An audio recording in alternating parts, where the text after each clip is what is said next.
ಓಂ ಶ್ರೀ ಗುರು ಬಸವಲಿಂಗಾಯ ನಮಃ. ಜಗಜ್ಯೋತಿ ಮಹಾತ್ಮ ಬಸವಣ್ಣನವರನ್ನು, ವಿಶ್ವಜ್ಯೋತಿ ಅಕ್ಕ ಮಹಾದೇವಿರವರನ್ನು, ಸಕಲ ಶಿವಶರಣರನ್ನು ಎನ್ನ ಹೃದಯ ಮಂದಿರದಲ್ಲಿ ನೆನೆಯುತ್ತಾ ಭಾರತೀಯರೆಲ್ಲರಿಗೂ ಈ ಮುಂಜಾನೆಯ ಶರಣುಗಳು. ನಾನು ಲಿಂಗ ಆಯತ. ನನ್ನ ಧರ್ಮಗುರು ಜಗಜ್ಯೋತಿ ಮಹಾತ್ಮ ಬಸವಣ್ಣನವರು. ನನ್ನ ಧರ್ಮಗ್ರಂಥ ಬಸವಾದಿ ಶಿವಶರಣರು ಬರೆದ 12ನೇ ಶತಮಾನದ ಅನುಭವ ಮಂಟಪದ ವಚನಗಳೇ ನಮಗೆ ದಾರಿ ದೀಪವಾಗಿರುತ್ತವೆ. ಇವಾಗ ಒಂದು ಮಹಾತ್ಮ ಬಸವಣ್ಣನವರ ವಚನ. ಕಲ್ಲನಾಗರ ಕಂಡರೆ ಹಾಲ ಎರೆ ಎಂಬುವರು, ದಿಟದ ನಾಗರ ಕಂಡರೆ ಕೊಲ್ಲು ಕೊಲ್ಲು ಎಂಬುವರು, ಉಂಬುವ ಜಂಗಮ ಮನೆಗೆ ಬಂದರೆ ನಡೆ ನಡೆ ಎಂಬುವರು, ಉಣ್ಣಲಾರದ ಲಿಂಗಕ್ಕೆ ಬೋನವ ಹಿಡಿ ಹಿಡಿ ಎಂಬುವರು. ನಮ್ಮ ಕೂಡಲ ಸಂಗನ ಶರಣರ ಕಂಡು ಉದಾಸೀನವ ಮಾಡಿದರೆ ಕಲ್ಲ ತಾಗಿದ ಮೆಟ್ಟೆ ಎಂತಪ್ಪರಯ್ಯ. टोटली इस वचन का भावार्थ क्या होता है? जो मानव निर्मित एक पत्थर के ऊपर का सांप का चित्रा निकालकर उसके अंदर भगवान को ढूंढते बोले तो किसी हालत में नहीं मिलेगा, फिर भी वो दूध वेस्ट हो जाएगा, इतना होता है. और एक बसवण्णा जी का वचन.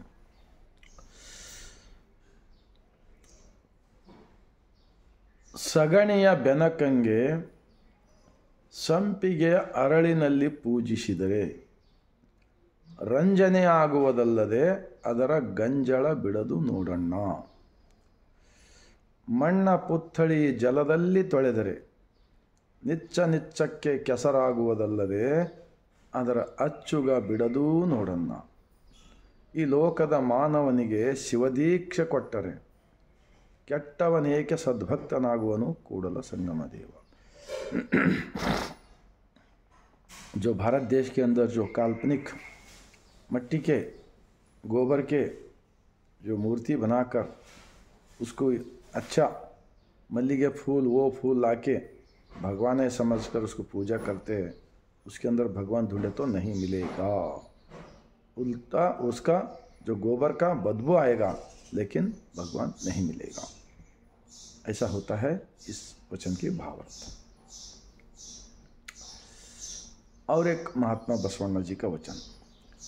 ಅರಗು ತಿಂದು ಕರಗುವ ದೈವಗಳು ಎಂತು ಸರಿ ಎಂಬೆನಯ್ಯ, ಉರಿಯ ಕಂಡರೆ ಮುರುಟುವ ದೈವಂಗಳು ಎಂತು ಸರಿ ಎಂಬೆನಯ್ಯ, ಅವಸರ ಬಂದರೆ ಮಾರುವ ದೈವಂಗಳು ಎಂತು ಸರಿ ಎಂಬೆನಯ್ಯ, ಅಂಜಿಕೆಯಾದರೆ ಹೂಳುವ ದೈವಂಗಳು ಎಂತು ಸರಿ ಎಂಬೆನಯ್ಯ, ಸಹಜ ಭಾವ ನಿಜ ಐಕ್ಯ ನಮ್ಮ ಕೂಡಲ ಸಂಗಮ ದೇವ ಒಬ್ಬನೇ ದೇವ ಕಾಣಿರಣ್ಣ. इंसान के हाथों से बनाया हुआ कौन से भी धातु का मूर्ति हो उसके अंदर तुमको भगवान नहीं मिलेगा. इसलिए तो 12वीं शताब्दी में ये सब हमारा भारत देश के अंदर जो अंधश्रद्धा मूढ़ रूढ़ी को देखकर महात्मा बसवಣ್ಣ ने इष्ट लिंग दिए. हमारे भगवान हमारा अंदर है, सबके भगवान एक ही होता है, सबके अंदर होता है. इसलिए उन्होंने कहते हैं महात्मा बसवಣ್ಣ जी, अंदर का दिल साफ रख लेकर मेहनत करके जियो और किसी के साथ अन्याय मत करो, ऐसा कहते हैं हमारा महात्मा बसवಣ್ಣ जी, 12वीं शताब्दी में का प्राइम मिनिस्टर, प्रधानमंत्री. और एक महात्मा बसವಣ್ಣ जी का वचन. ನೀರ ಕಂಡಲ್ಲಿ ಮುಳುಗುವರಯ್ಯ, ಮರನ ಕಂಡಲ್ಲಿ ಸುತ್ತುವರಯ್ಯ, ಈ ಬತ್ತುವ ಜಲವ ಈ ಒಣಗುವ ಮರವನ್ನೇ ಮೆಚ್ಚಿದವರು ನಿಮ್ಮ ಎತ್ತ ಬಲ್ಲರು ಕೂಡಲ ಸಂಗಮ ದೇವ. गंगा नदी में डुबकी मारे तो पाप परिहार होता बोलते हैं ना. उसका सबूत क्या है बताओ? जिसने पाप अगर किया है अपने गांव में रहते वक्त अपने ही लोगों से साथ पड़ोस के लोगों के साथ पाप किया होगा, तो इधर दूसरों का दिल दुखाकर वहाँ पानी में डुबकी मारे तो पाप परिहार नहीं होता है।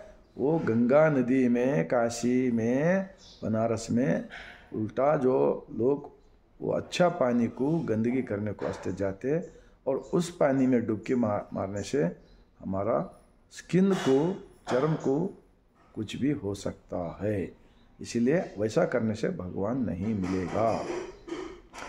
झाड़ को तागा लपटने से या झाड़ को फेरा मारने से भी भगवान नहीं मिलेगा।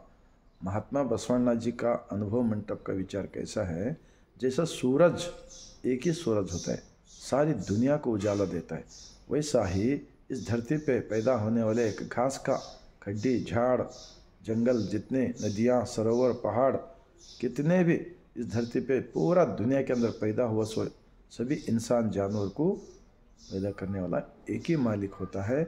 उस सभी में जो जान होता है ना, वो जान वो हमारा अंदर भी है, उनके अंदर भी है। ये समझकर जो लोग चलेगा ना, उनको भगवान की रास्ता सही मिलेगा। इसीलिए मैं तो बोलता हूँ, हमारा असली महादेव, जो दुनिया का बड़ा महादेव को दिखाने वाला हमारा असली महादेव, जो नशा छुड़ाने वाले, जो बुरा काम छुड़ाने वाले, सच्चाई से चलो बोल के वचनों लिखाए वाले, 770 शरणों को जमा करे वाले महादेव विश्वगुरु बसवण्णा हमारे को महादेव होना चाहिए। इसलिए मैं एक विनती करता हूँ, इडीी दुनिया के अंदर रहने वाले पूरे लोग महात्मा बसवण्णा जी का अनुभव मंडप का वचन पढ़िए। 23 भाषा में मिलता है। जो सच है उसका पीछे जाएंगे तो इंसान का हेल्थ अच्छा रहेगा, मन अच्छा रहेगा, दिल अच्छा रहेगा, और घर अच्छा रहेगा, गांव अच्छा रहेगा, देश अच्छा रहेगा। सब लोगों प्यार से, मोहब्बत से जीने को आता है। अंधा श्रद्धा मुक्त देश होना चाहिए, जो मूढ़ रूढ़ी मुक्त देश होना चाहिए, जब सबका कल्याण होने वाला है बोल के मैं इतना बोलते हुए पूरे भारत के अंदर रहने वाले 145 करोड़ जनता को ऐसा आडंबर के बाहर के जो भी करते वो पूरा हमारे बसवा कल्याण के अनुभव मंडप के शरणों ने झूठा साबित किया है अपने अपने वचनों में। इतना बोलते हुए 145 करोड़ जनता को ऐसा विचार पहुंचना चाहिए। ये काम देश के अंदर रहने वाले राजकारणी का भी फर्ज होता है, और जितने भी धर्म के जो बातें करते, जनता को उसके बारे में विचार बताते, उन्होंने भी क्या करना चाहिए, ऐसा वचन पढ़ना चाहिए, आचरण में लाना चाहिए और लोगों को दिखाना चाहिए। मैं इतना बोलते हुए पूरे मेरा भारतवासियों को इस सवेरे का टाइम पे सर झुकाकर शरण करता हूँ।